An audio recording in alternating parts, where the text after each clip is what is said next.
那回到演习本身，为什么我们说不是军事演习，也不是武力犯台的步骤呢？是因为各位请注意到，这整个演习的设计仍然是停留在灰色地带作战，甚至于也不会有互相开火的状况发生。因为毕竟，就算赖清德总统讲了什么让中共不高兴的事情，还是没有踩到中共对台政策的红线。所谓红线，当然第一个就是宣布台独，第二个是台湾爆发重大动乱，可能引起台独，第三就是外国势力介入台湾，譬如说美国的军队直接到台湾驻军，协防台湾。最后则是所谓和平的努力已经彻底的绝望。事态很明显的是，现在的状况离这些条件、离这些红线都差得远了。所以中共有什么理由、有什么合理正当性要对台湾动武呢？其中还包括一个很有趣的说法，叫做由训转战。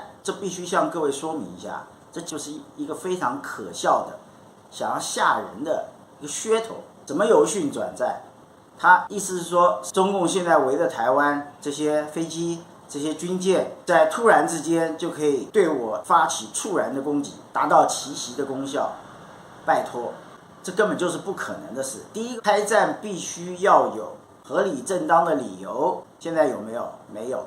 第二，当中共的军舰在台海周边的时候，明眼人一看就知道，其实是最安全的时候。中共怎么可能在这个时候突然由训转战呢？我们国军这么多飞弹都是假的吗？你知道多少枚雄风2型飞弹，多少枚雄风3型飞弹，真火待发，瞄准着老共的军舰，你一由训转战，这些船通通都是羊入虎口。所以才会有一种说法，当老共围着台湾的船跑掉了，通通回去了，远离台湾了，这个时候你可能才应该要紧张了。